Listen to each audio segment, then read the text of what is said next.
మాజీ మంత్రి కొడాలి నానిని పోలీసులు హౌస్ అరెస్ట్ చేశారు. డీఎస్సీ అక్రమాలపై వైసీపీ ర్యాలీకి బయలుదేరుతుండగా పోలీసులు వచ్చారు. ఇంటి గేటు వద్ద వన్ టౌన్ పోలీసులు అడ్డుకున్నారు. నిబంధనలకు సహకరించాలని వన్ టౌన్ సీఐ శ్రీనివాస్ విజ్ఞప్తి చేశారు.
ఉమ్మడి విశాఖ జిల్లాలో వైసీపీ బైక్ ర్యాలీలు అరెస్టులకు దారితీశాయి. డీఎస్సీ అవకతవకలపై సీబీఐ విచారణ కోరుతూ నియోజకవర్గాల వారీగా ప్రదర్శనలకు సిద్దమైంది.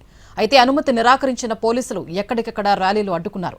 జిల్లా పార్టీ అధ్యక్షుడు కేకే రాజును మారియట్ హోటల్ జంక్షన్ దగ్గర అడ్డుకోవడంతో తీవ్ర వాగ్వివాదం చోటు చేసుకుంది. అటు దక్షిణ నియోజకవర్గ సమన్వయకర్త మాజీ ఎమ్మెల్యే గణేష్ కుమార్ ను పోలీసులు అరెస్ట్ చేశారు. నర్సీపట్నంలో మాజీ ఎమ్మెల్యే ఉమాశంకర్ గణేష్ ను పోలీసులు హౌస్ అరెస్ట్ చేశారు.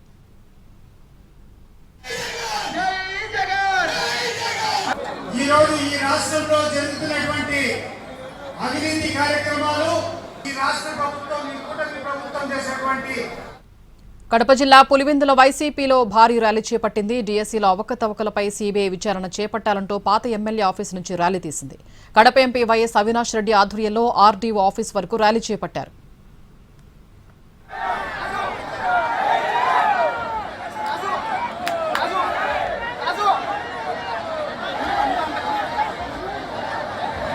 రాష్ట్ర నాయకత్వం పిలుపు మేరకు మన ప్రియతమ నాయకుడు శ్రీ వైఎస్ జగన్మోహన్ రెడ్డి గారి పిలుపు మేరకు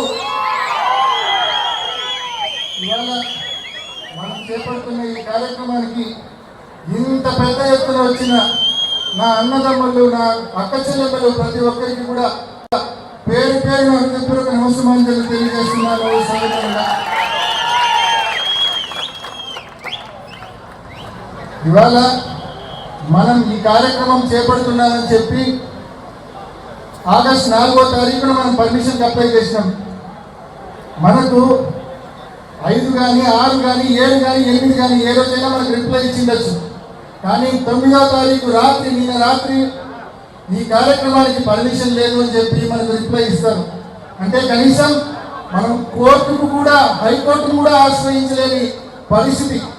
అంటే కనీసం ఉదయం పూట వస్తే కనీసం హైకోర్టునే ఆశ్రయించి కోర్టు ద్వారా పర్మిషన్ తీసుకోవచ్చు. హైకోర్టును కూడా ఆశ్రయించే పరిస్థితి కల్పించకుండా నిన్న రాత్రి పర్మిషన్ లేదు అని చెప్పారు. ఆంక్షలు ఉన్నప్పటికీ, ఇబ్బందులు ఉన్నప్పటికీ ప్రజల గొంతు వినిపించడం మన బాధ్యత అని చెప్పి భావించి ఇంత పెద్ద ఎత్తున ఇక్కడికి వచ్చిన ఉదయం 4 గంటల నుంచి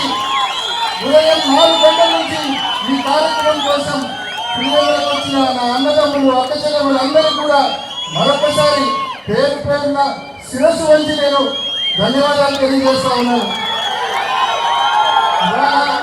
ప్రధానంగా ఈ కార్యక్రమము మనం 3 కారణాలు. రాష్ట్ర నాయకత్వం పిలుపు మేరకు మన ప్రియతమ నాయకుడు